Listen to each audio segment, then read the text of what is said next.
Hello, screenwriters, and welcome to Writing for Screens, the Screenwriting Step-by-Step Project, Volume 153, Episode 153. My name is Glenn Gers, and I come to you every Monday through Friday, if I can make it, at 3 p.m. Pacific Standard Time, to walk you through my process of writing a script, to let you look over my shoulder, share my screen as I go scene by scene, page by page through it over and over again in order to demystify the process, to emphasize the process, because so many teachers talk about the result, the script, but you can't get the script if you don't do the process. And it's a hard thing to teach, so I'm doing the best I can by just showing you my way of learning that I've taught myself to do in the hope that it will help you when you face the blank page. It's not a complete answer to everything. It's not the best way to do it. It's not the only way to do it. It's not the professional way to do it, although I have been a professional screenwriter in TV and movies for 25 years, and I had to teach myself this because no one teaches it. So I thought I should put it out there for you, let you look over my shoulder, and you should not have to watch all of these. You don't. Just watch the ones that you want, just pop around, doesn't matter. Just pick up what you can, take what is good for you. If it doesn't help you, don't do it. You don't have to. And with that, I am going to say hello to Javier and hello to Marititoso, and I am going to get started because it seems like I have gotten into the rewrite. All unexpected like yesterday. I thought I was going to go through the outline again, but as I hit the first scene outline, I thought, I should check this. And I thought, it's time. I have cut it down to a reasonable length, and now I have to start really making these scenes be what they need to be because they were too rough. Way too sketchy and shapeless, and I now know what they're about. So scene by scene, step by step, I'm going through it, and I'm going to show you how I try and make each scene work to say the one thing it's got to say. Every scene has at least one thing that it must get done. One task, one thing you need to accomplish, and then within that there could be many steps and there could be many adjustments for the characters and all sorts of elements, but really there's something you're trying to do. And now that I know that, I'm going to start going scene by scene through it and showing you. Hello, Shark. Hello, Dandelion. So yeah, that's what we're doing. Let's get to it. All right, so I'm going to open up my script. The first scene is a long scene. It's got several sections to it. And the thing is, I've kind of worked it down to 3 sections. There's an introductory monologue, and then he stops and goes and gets a snack and comes back. And then there's a second section of monologue, which may be playback. I haven't decided yet, but the point is at that point he gets poisoned and dies. So that's the shape of the scene is the 3 sections. The problem is the stuff I wrote for those monologues is actually in like 6 sections. There's like extraneous and complicated things that I gotta get out. Hello, Kirby. So the first thing I'm just going to do is read through it again.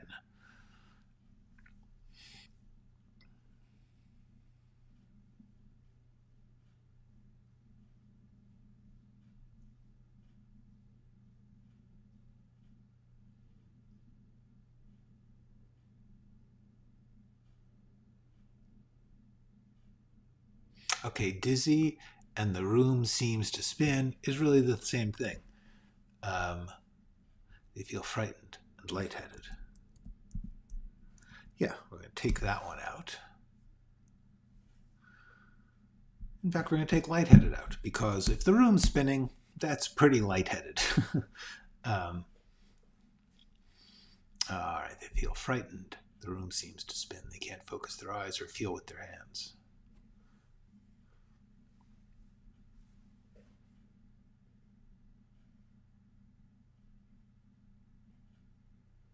All right.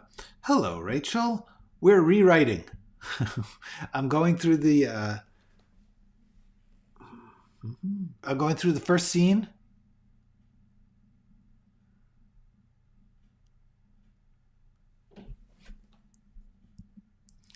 And I'm just starting to look for, like I said, there's several sections to this monologue, and there's actually too many.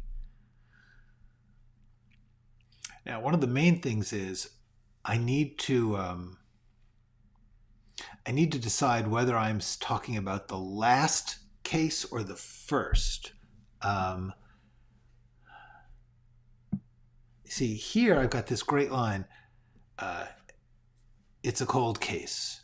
This guy killed 11 people and then just vanished in 1985. So that says that there was a last one. So I'm not sure.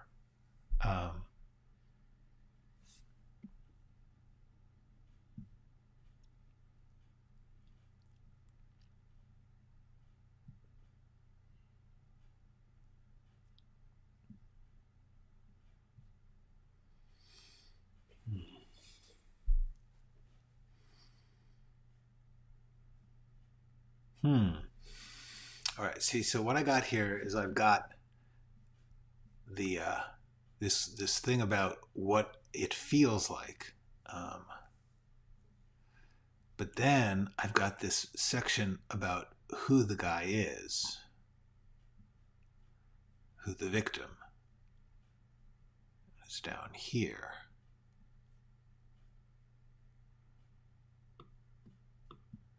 Which I was thinking of making a playback.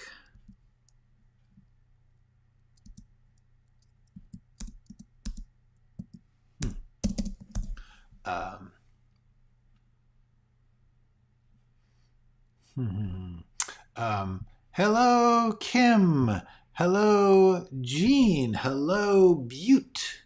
Hello, everybody. It's great to see you all here. I am rewriting this first scene, which means I am going to be trying to figure out what I've got to figure out is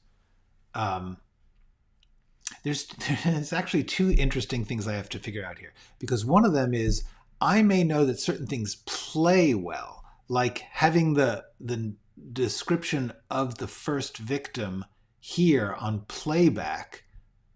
In other words, that he's listening to something he earlier recorded, which allows him to be dying while his voice is still going, which is kind of cool. And I do like that. I'll have to. The way to make that work is to do more intercutting of these things with this stuff. Hello, Anthony. So if that is the case, then what this section here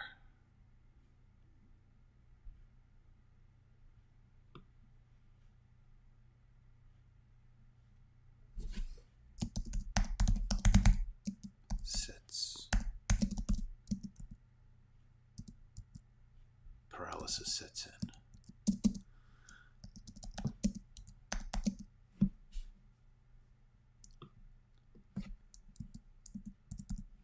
They're helpless, fully aware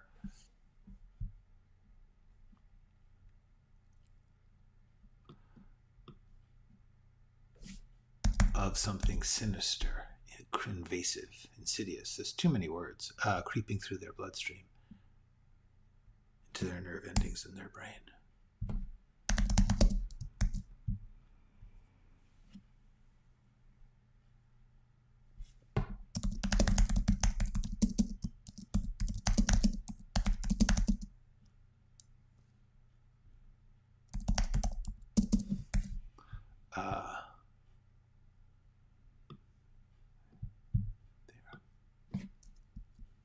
Okay.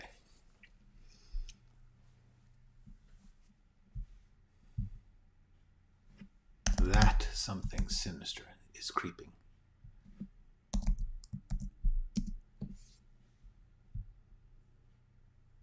But they're helpless. Numb. They're helpless. Unable. but they are unable to move. Helpless, unable to move is kind of redundant.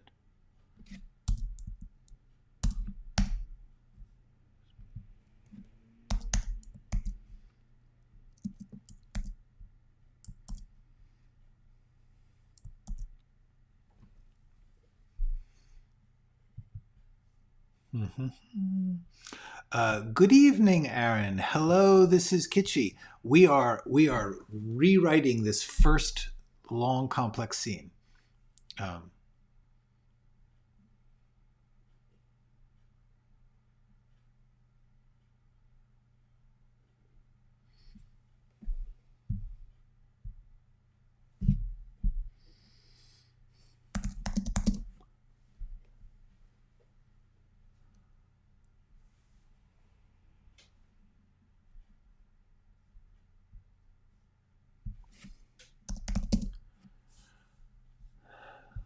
Use it again on 10 other victims in 5 years. In 5 years.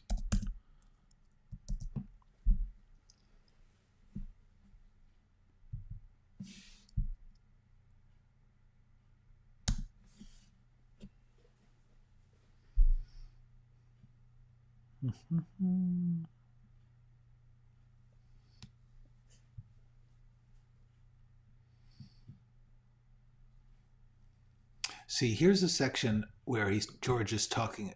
Okay, first we have a section which is about the experience of being poisoned. Then introduce the chemistry set killer.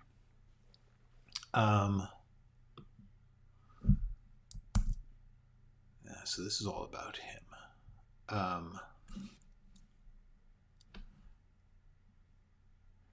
Then this is about the fact that it's a cold case. This is about the effect of hearing about this when he was a youth. A beat in dialogue is here. This little beat is simply a break, a paragraph. It's sort of a way to suggest that there's a pause or a change of subject or a beat, a little break. There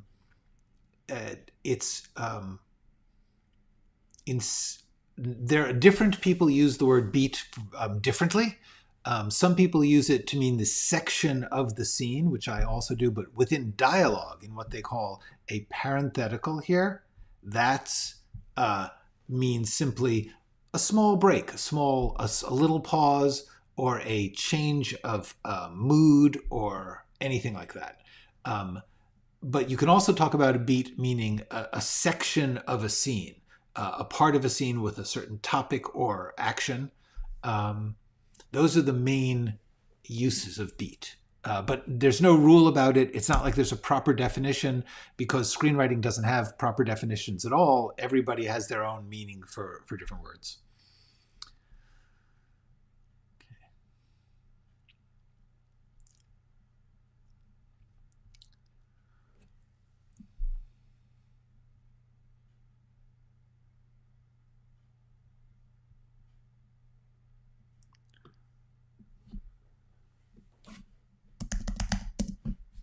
Different states, different ages, races.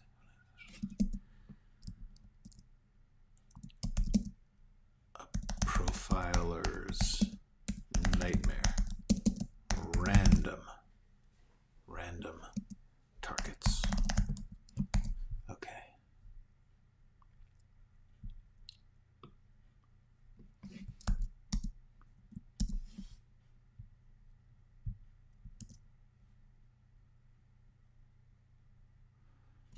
So that is at least a beginning.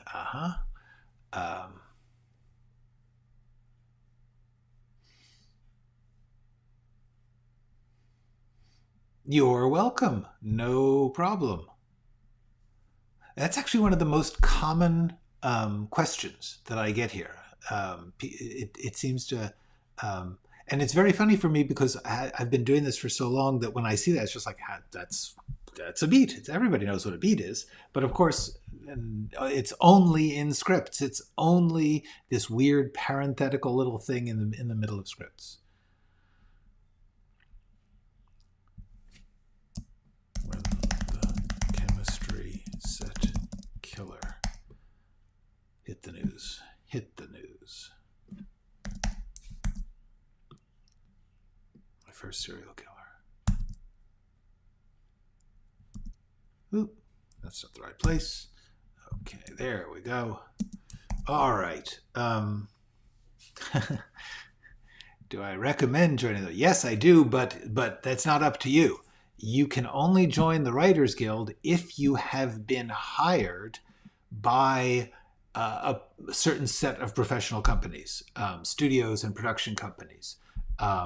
So therefore, it's sort of a catch-22. You can't join the guild until you've gotten work, and you often can't get work until you join the guild. But what does happen is now and then people are hired under various circumstances. The Writers Guild, WGA.org, the Writers Guild website, explains exactly what it takes to get into the guild.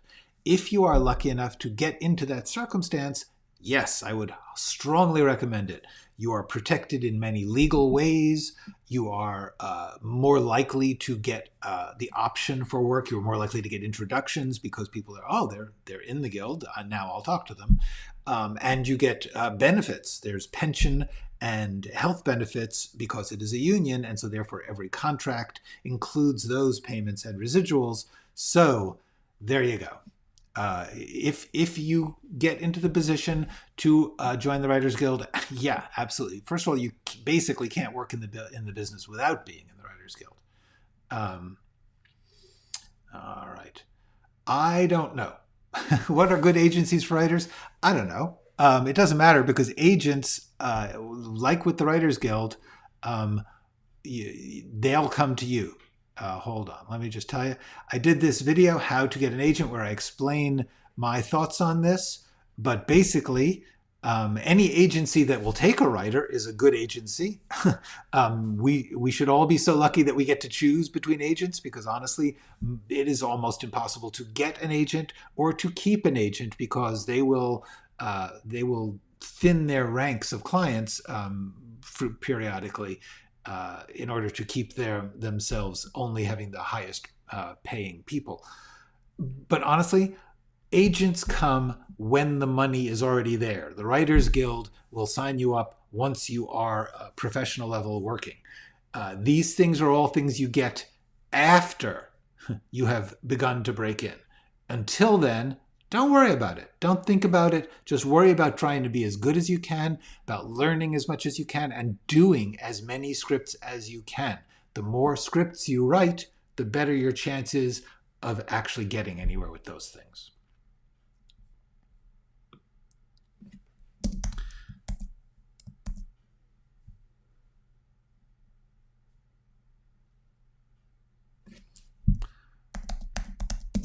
First made the news.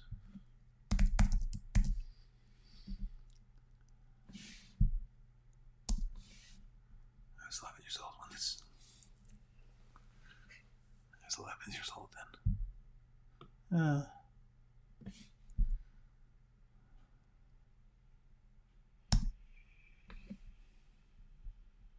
I was 11 years old. The news. People were panicked. Everyone was suddenly afraid of their own pantries and refrigerators. I love that.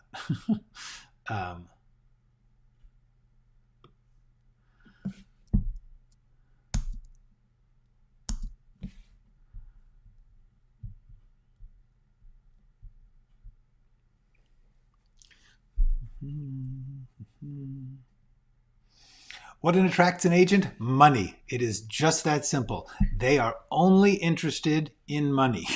I feel badly about this. I'm sure a lot of agents are going, ouch, that's not fair. But the truth is, although certain individual agents will certainly care about the quality of work and shepherding people's careers, they work for companies which are in the business of making money by making deals. That is what they do.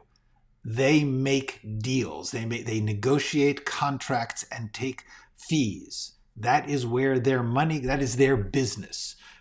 So therefore, they care about you being good or popular because that helps them to negotiate larger fees.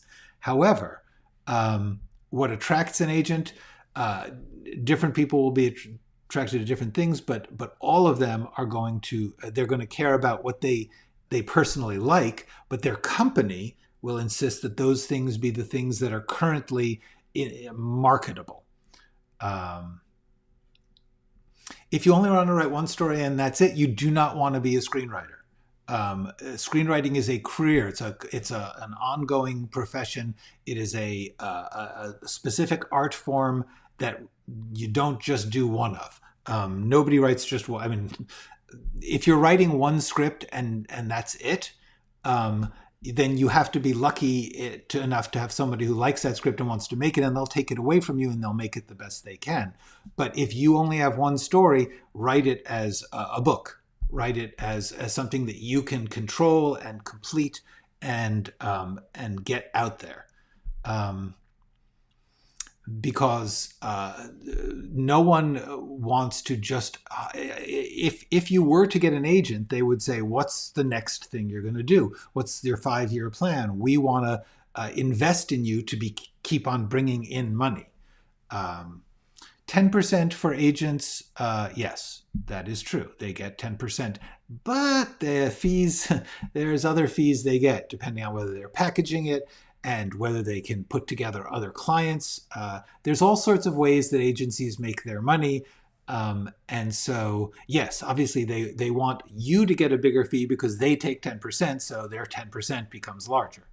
Not the story? No, not really. I mean, a good story is nice, but they're not representing the story. They're representing the writer, and the writer has to have an ongoing plan. Absolutely, do a book first. Always, I urge you all to consider this if possible. Hold on. Does it have to be a script? If you can write in any other form, I urge you to do so. It doesn't mean it will never get made into a script or into a movie or into a show, but if you write it as a script, you are making it, first of all, making it incredibly difficult to do a good job of writing it, because writing scripts takes a long time and many scripts to get good at. So your first script is not going to be that good. There's no way you can make your first script that good. Even the people who famously broke in with their first script, first of all, that happened a long time ago. And second of all, if you actually look at their actual careers, it was very rarely their actual first script. Anyway, it's the first one you know about. Very rarely does somebody say, I'm going to write my very first script, and that's actually so good that you would sell it. The main thing is, if you have something to say, if you like writing, if you want to write it in a form that is more open and free. You can write it movie-like. You can picture it in your head like you're doing when you write your script and then describe all of it. Cool. That's better in a fiction format than in a script format. In a script format, that's actually bad writing. You're not supposed to describe every little detail and see it all and feel it all. You are supposed to give the basics of what people do and what people say, and that's really the main thing that goes into a script. So I urge you not to write in script form if you can. I know this is about writing for screens, but it's the truth. There's no way around it. It's a terrible form to write in. It doesn't allow so much. The limits are so tight in terms of space, in terms of what kind of topics you can take on, in terms of what kind of storytelling you can do. This is the narrowest, stupidest form possible. Do not write scripts if you can help it. The lessons I'm teaching, I hope, would be convertible easily to any other form of storytelling. Okay.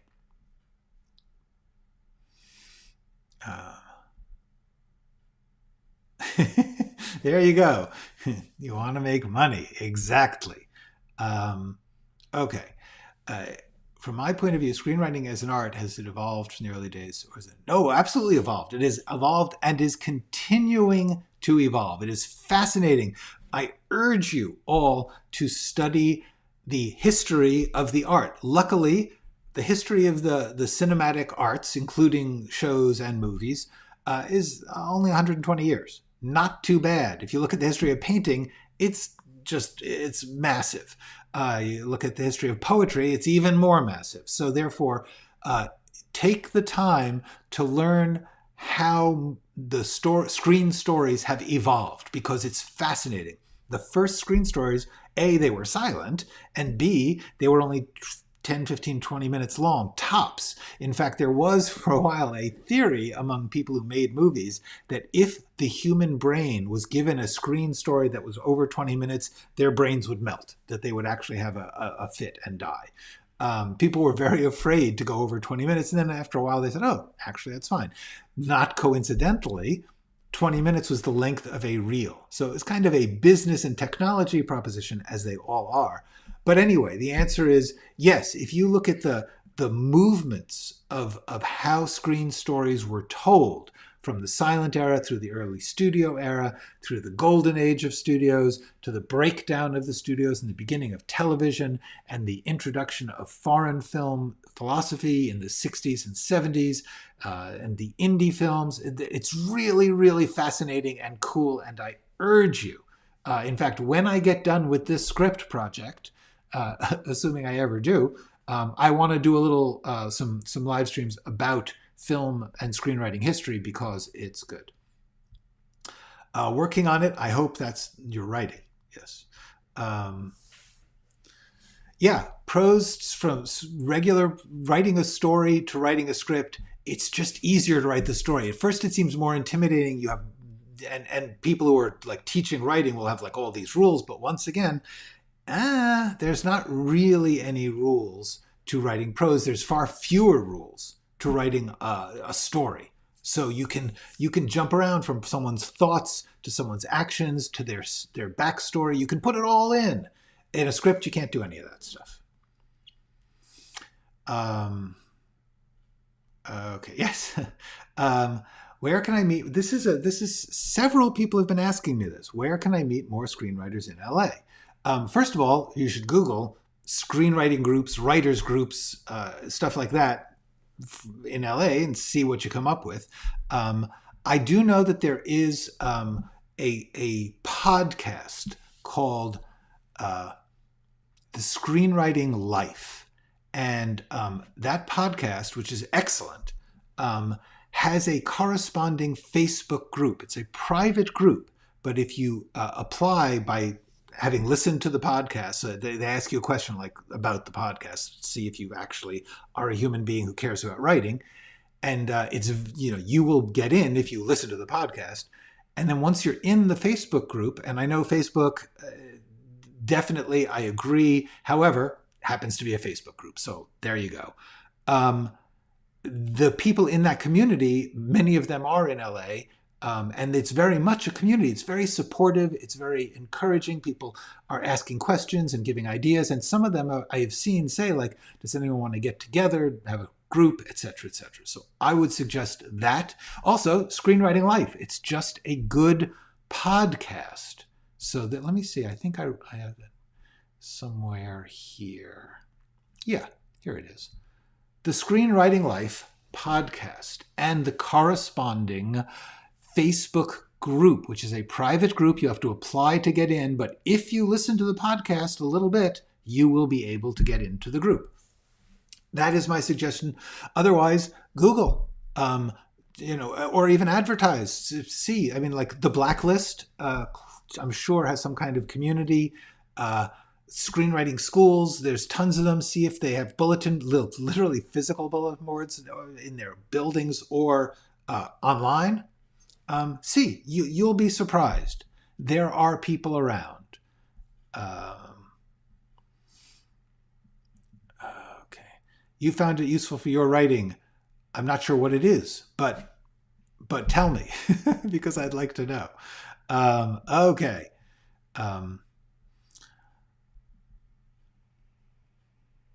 Cool. If you've written a book and it's in a screenplay format and somebody wants to publish it, go do it. Great. Absolutely. That is cool. Everybody's working out their own path.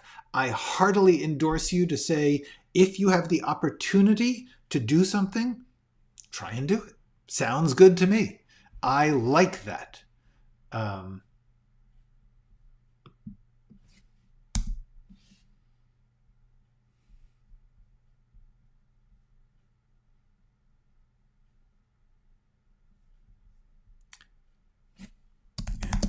then he just stopped.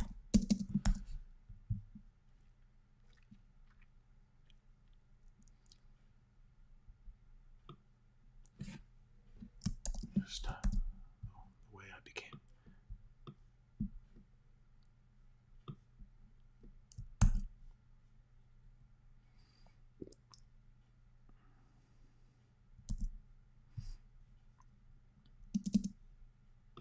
All right, can I move this?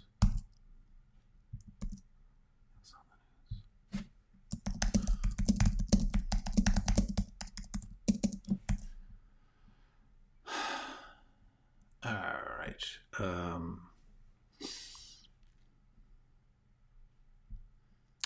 No, everybody has their own way. I'll tell you, I think most of us, we think in screenplay, in screen format, because we watch stuff. If we didn't watch movies, but we only listened to radio dramas, we would think radio dramas. If before there were movies, when people went to the theater, they thought plays. It's how we do it. So if you want to get better, more comfortable with prose, read books. And you'll start to sort of steer towards that. Yes, it is also much easier to sell a novel or short story than a screenplay. And then you've got something that's finished. And if you can't sell it, because not everything is about selling, you can self-publish it. At least you can make it exist, so that on the off chance that you meet someone or you decide to go to a book fair or a convention or a conference, you can say, somebody says, what did you write? And you say, it's about this thing and it's interesting. And they go, oh, that is interesting. Can I read it? You can give it to them and they can read it. And that is the name of the game. That's the whole point. Very few people want to read a script. Very few people know how to read a script. And very few people can imagine what you imagine via a script. There's too much missing because of all the other departments who are going to layer in their work on top of yours. Okay.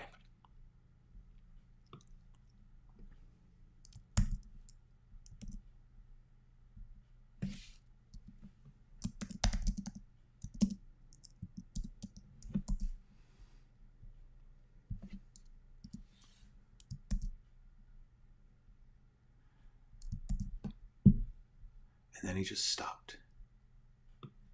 He killed the CS. He killed 11 people, and then he just vanished. And now, all right.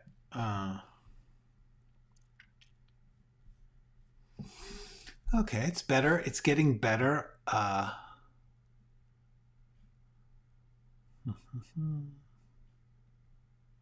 At least I've got this into a logical progression of paragraphs, which is important. In other words, this idea leads to this idea, leads to this idea. They will go with you on quite a journey of a speech if you are taking them from piece to piece in a way that they can follow and say, oh, that connects to that. Oh, that leads to that. If you're not wandering all over or jumping, a speech can work. Whether you can get people to do a speech is different, but you can write it. And in this case, I think it'll work. Also, this isn't getting made, so I don't have to worry about it. All right, wait, let me just see. Who's the guy's name? I got to put his name in here. Murray Simpson.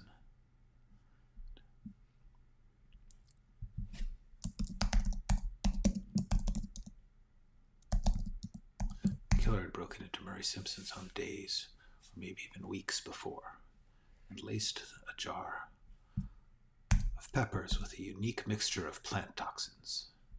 The killer would use it again on 10 more victims.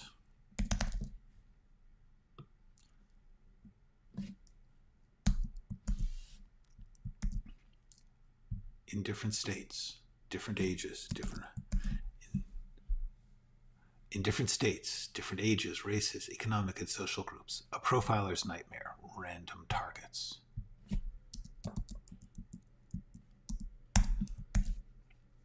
But he did sign his work. The poison was his signature. The poison itself was his signature. He created it.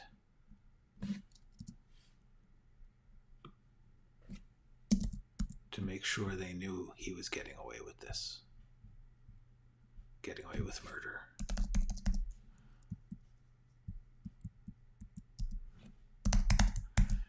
All right, see, because now the reason I put these beats in here, by the way, is because they're separate topics. Essentially, they're paragraph breaks, but weirdly, you're not allowed to do paragraphs in dialogue. So this is essentially a paragraph break. This paragraph is about the physical mechanics of the poisoning. It ends with a transition to a new topic, which is this is going to happen again, serial, and then details about who else it is, the fact that it's a random plan, which is part of his scheme, but then pointing out that he also wants attention. He's got a signature to make sure they knew he was getting away with murder. The FBI serial killer task force would name him the chemistricide killer. I was 11 years old at the time. And it was all over the news. And it was all over the news.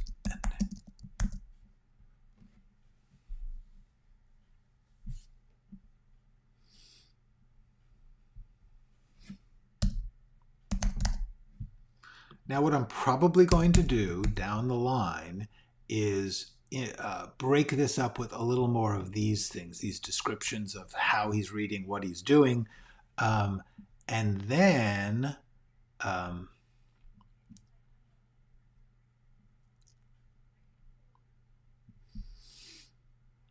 this will be readable. I mean, I've still got a ways to go, but at least now at this topic, he's the killer, and then we change here to him stopping. It's a cold case.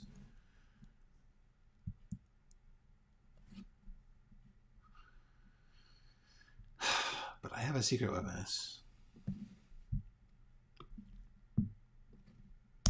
I don't know. That's not right.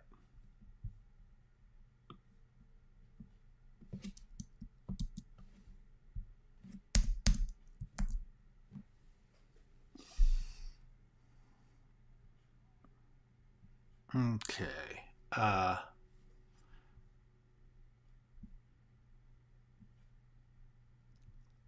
Yeah, no, I love screenwriting. I learned, it took me a long time to live within limits, but I have gotten good at it and I like it. I love doing it. It's natural to me now. However, I have to be honest. It's just, it's frustrating to write something that never gets finished. That's really the worst part about screenwriting. If you are writing something that when it's done, even if no one reads it, it's done. You can look at it and it's done. A script is done in the sense that you're ready to show it to other people and get their criticism and then they ask you for changes, and they never stop asking for changes, and all sorts of different people have different advice on it, and it's not optional. You have to do what they say in the business. It's a good job, but it's not a good art. And while there is a great artistry to being a good screenwriter, it's a crappy art form that no one ever knows you do. That's the thing. And I don't mean like, oh, people should know me. I mean, like, literally, by the time your work gets out there, it's buried, and no one will ever read your writing. That's creepy. I have written scripts for which I was paid that is a living, but only maybe 15, 20 people in the world, and it's like people in offices, including the assistants and stuff, maybe 10, 15 people read a script. I put in like half a year on this thing, and 15 people read it. You know, it's not the great. And if you're going to have 15 people read something, I don't know. It would be cooler if they were strangers who actually enjoyed it instead of business people who were just checking whether or not it clicked off the marketing issues. Anyway, yeah, absolutely. There's lots of great ideas. Okay. Yeah, cool. That's excellent. It's a good genre. It's always people. They always like crime. They always like true crime. Do you find final acts and climaxes difficult to write? I do. Yes. Yes. Hold on. I just want to finish with this because Matthew's right. Once you sell a screenplay, it's no longer is. You can share it, actually. You can show it to people. Very rarely is there like an NDA where you're not allowed to show your work. If I write a script for another company, I am still allowed to show that script within the business as a sample of, look, I can write science fiction or whatever. Depends, but mostly. I mean, things also may have changed in the past 20 years, but overall, you're allowed to show your work as a sample, even if it's locked up in somebody's vault because they bought it. The problem is it's no longer yours, and this is important. When I say no longer yours, I don't mean like. I mean like other people can rewrite it, do rewrite it always. And most of my writing work was rewriting other people, and so they were going to be hired to rewrite me if I got lucky. That's the way it is. When you work in a TV room, you don't like write your script and they go, okay, let's shoot it. Everybody in the company then rewrites it. Sometimes, this is really true, you will have credit on a TV episode and not a single line you wrote is in that episode. And that you didn't structure it. So yeah, it's not yours in a huge copyright sense. You have no ownership or power over screenwriting. Okay. Yes, that is all true. The reason is because unlike other forms of writing, books or plays, the author does not retain the copyright of a script.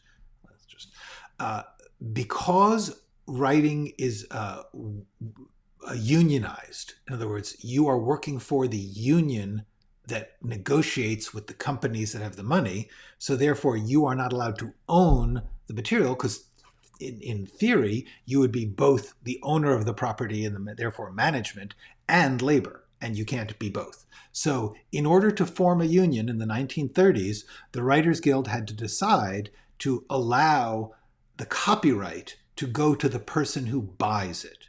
So when they pay you, they literally own those words, and you have no say in what happens to them. So that's there you go. You give it up. In a play or a book, the author retains the copyright, and in theory, although there's power struggles to be had, but if a playwright says you cannot change that scene, they honestly can't change the scene. They may decide not to do the show, but they can't change the script. They can't change it and put it on whether you like it or not. And you can do that. In fact, they do that in screenplays. What if it's a true story? Doesn't matter. You have sold the copyright. You don't own the story. You can't own a story if it's a true story. You can only own your expression of the story. A story that's true is a set of facts which are public. Even if they're secret, they're still facts. They are not owned. The only thing you own is what you write about the true story. You own those words. But if you write them in a screenplay and you sell them, you don't own them anymore. Okay. Division 5. Yes. Right. Exactly. It is. Yes. Yeah, exactly. You have to just, and you get paid, and that's cool. The problem is for people who are trying to write scripts and not getting paid, you don't get that of the, well, at least I got paid to have them take my script and screw it up. And talk to any screenwriter, far more than novelists or playwrights or any other form of writer. They are the one topic that every screenwriter will talk about is how other people took their script and messed it up. And I'm saying messed in replace for the F word. You will not find a single screenwriter who does not have most of their career is, I wrote this thing, it was on the way to being really great, and then somebody took it and just destroyed it. That's the job. So therefore, let me just put in a little plug here for Division 05, division05.com, I think. I don't know, Division 05, put it in here. www.division05.com is a bunch of truly terrific YouTube videos on visual design. So if you are interested in that subject, check it out because Division 05 is good at that. And I just found out about it today. I was just looking at the website and it's really cool. So Division 05, please put your website into the chat. Thank you. Based on a true story? Yeah, I'm not sure what you're asking because the answer is going to just keep being the same. Anything you write in the screenwriting business, you lose control over if anyone pays you for it. End of story. Does not matter if you know the absolute secret truth of a true story. If you write that down and you sell that script, you lose that control. Hello, Natasha.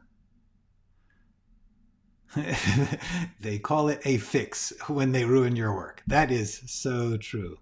I had a group mash up my script. Uh-oh. Uh-oh. No, you never know. First of all, a lot of people here want to direct. So this is vital. You give them the link. If you don't, gosh darn it, I will some other time. I'll go find it. A group mashed up your script today. Natasha, I got to say, I am so impressed by the amount of work you get out there to be destroyed. Good for you. That is great.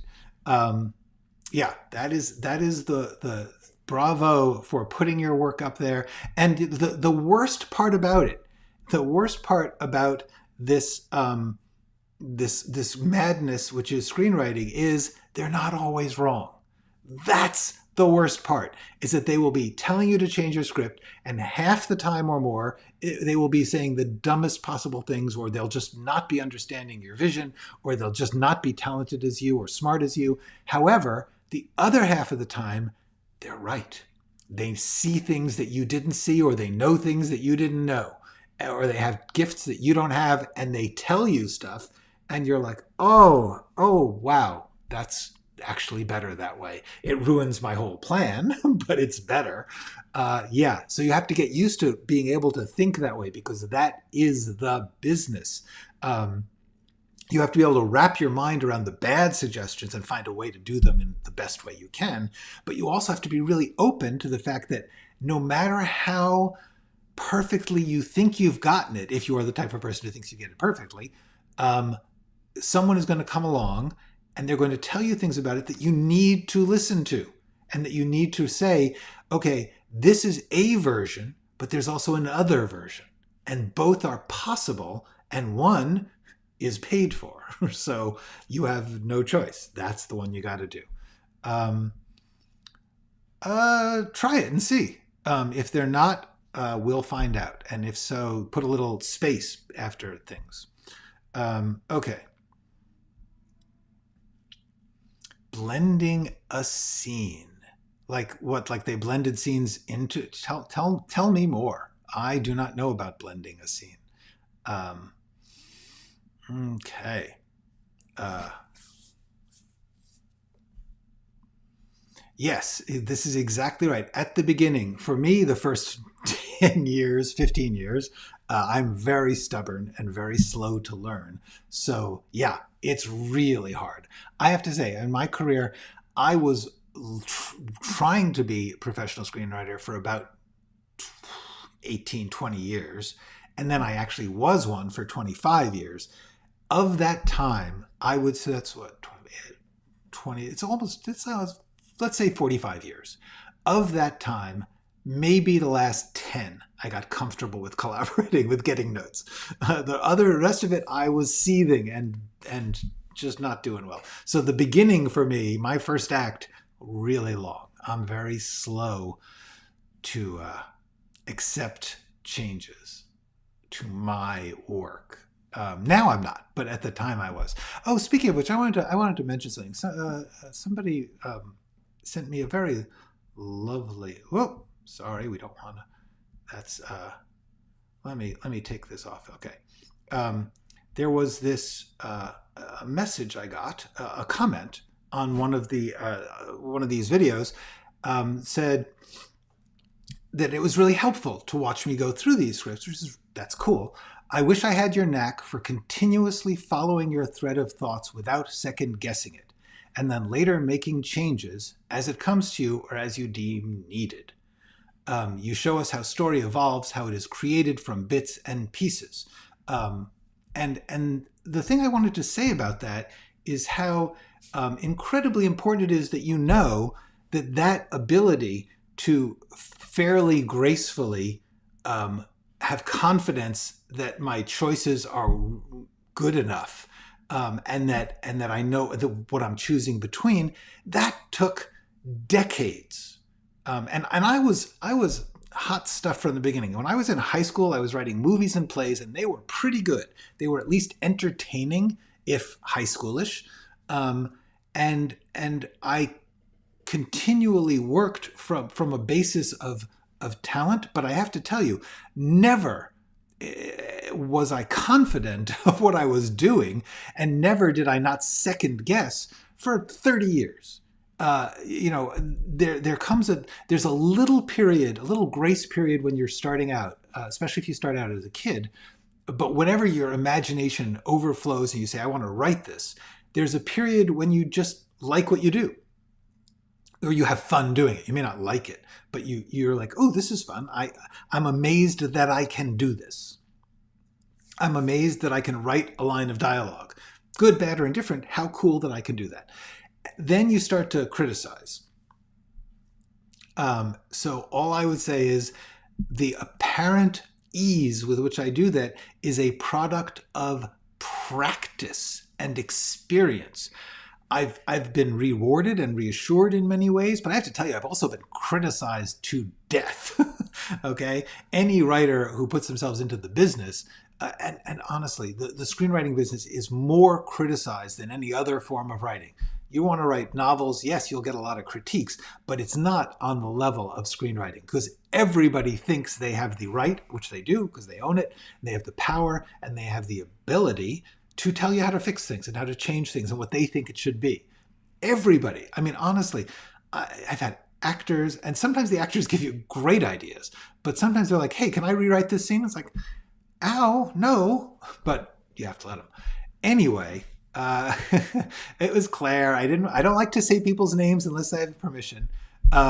Yes, Claire is the one who said that, and I want to say to Claire, it's a matter of practice and experience. Practice and experience and joy. Do the parts and do the things that are fun. Don't do the things that are going to sell. Don't do the things that are going to get approval of the business. Do the things that are fun. That is how you get good. If you're not having fun, you can't be good at the art. You got to enjoy it, because that's where the magic comes from your having fun and using whatever is in your head. If you've seen something and you like it and you're stealing from it, you're going to do that in your own way if you're having fun. So the most important thing to do is to throw out all the things in your head that are making you not have fun. To say, I don't care if this is going to make money. I don't care if Robert McKee said there's a better way to write this story. I don't care if my story is confusing. At the beginning, you really shouldn't care about that. Care about having fun, because what will be interesting is that some people might have fun reading it. And then you're off to the races. That is how you learn to write. Okay. Just Division 05, just for those of you who are interested in visual art, and especially visual screen art, division05.com. Check it out. Okay. All right, I'm just reading. Okay, so we're going to find out about this blending a scene. I had two characters in an emotional scene. They both had soliloquies. So the producer guided practicing directors to blend their parts. One actor says, so they broke up your speeches into dialogue, which is, the tricky thing about that is the different people theoretically would not say the same thing. So that would be interesting. I mean, yes, as a directing challenge, it would be interesting. As a way to have a character speaking, it would be crazy talk. Interesting. Okay. What do you find the most challenging? Here, let's D thing. The most challenging, and we're going to be signing off soon, so let's just do the last couple of questions. Yeah. What do you find the most challenging? Screenplays, treatments, synopsis, or loglines? I would say, first of all, synopsis and treatments are sort of alike, but treatments are by far the most challenging. Treatments are, as I have said before and will say again, evil. Do not do a treatment if you can help it. Treatments exist only for the business. They only exist for producers and producing companies. There is no writing value to a treatment. A treatment is a prose document which tries to make you imagine the script without writing the script, which means they don't have to read the script. So it's like, oh, I'm going to read this description. It's as if you would watch the movie and then summarized it, and think about how bad summaries are of anything good. There's no such thing as a great summary of a great movie. So therefore, treatments bite. Treatments are horrible. Do not ever do a treatment unless a producer is paying you. Anybody who's teaching you screenwriting who says do a treatment as one of the steps, don't listen to them. That is business talk infiltrating learning how to write a script. Synopsis, if you want. I don't see the point of a synopsis if you've got an outline. The only reason to do a synopsis is if you're showing it to someone else, and you shouldn't. You should only show the finished script. There is no value in sending someone a synopsis if you're a beginning writer, because you have to prove that you can write it, and also you have so much to discover in the outlining and writing. So therefore, a synopsis is just going to be the most superficial crap. Loglines are fine. I actually think you should do the logline while you're writing the outline, because the logline is essentially the one-sentence version of the script. For instance, let's just do this because I did it. In my overview document, hold on. The very first thing I have is essentially the logline. It's a romantic comedy thriller limited series, hour-long drama, about a couple who fall in love when they get involved with an online amateur crime-solving community whose hunt for a serial killer provokes the killer to come after them. Which is actually simplifying the story, but the point is I'm saying a logline should say who it's about. It's about a couple who fall in love when, and then what world is it set in, what situation is it? They get involved with an amateur crime-solving community who's hunting a serial killer, and then you try and make it end with something that's kind of like, wow, now I want to know what happens. It's the twist. The twist is these people get involved with this group and they hunt a serial killer, and that makes the serial killer come after them. So now we have, that is a logline. I would write it more clearly, but for myself, this is the basic story idea. And that is a logline. And I think it's always good to write yourself a logline while you're writing the script, because you're trying to remember, what's this script about? If I need to sit down and say, well, wait, what is this scene about? Well, the scene has some purpose in the script. You got to know what the script is about. I've been talking a lot. So we're going to be winding down here. Mix the soliloquies instead of acting them out separately. Like mix them together. Yeah, right? In dialogue. Ouch.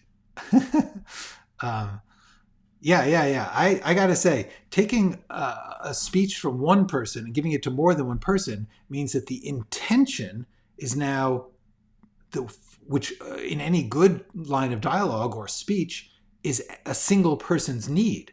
why would another person have that need? So that becomes it's like an interesting challenge. It's like let's see what happens, but screenwriting wise, it's not helpful. Directing wise, maybe it is. I don't know. Hi, Larry. Glad you're here. Great, Elvis. I am so glad that you came on and that you told me that, because that is cool. What about Bibles? Bibles are useful. I'm actually going to do one for this. Well, not a whole Bible, but a pitch document. That's important if you're doing a show, a series, which you have not written the whole thing of. A full actual Bible is actually compiled as you write the show by someone on the staff. But Bibles, yes, those are useful. In fact, I have kind of started one already. Let's take another quick look here.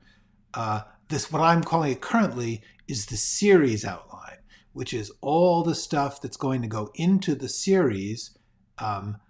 That and this part here in the overview, I'm going to take those two things and I'm going to blend them. When I get done with the script, I'm going to show you how I would make a little 10-page document to tell someone what the whole series is about, because all they're reading is the pilot. Yes, my brain is blowing up, but that's okay because it's blowing up with fun things. Writing a screenplay takes long. Writing a logline is challenging, but if you can get the logline, it will make the writing easier. And with that, I am going to say so long. See you tomorrow. Go write something.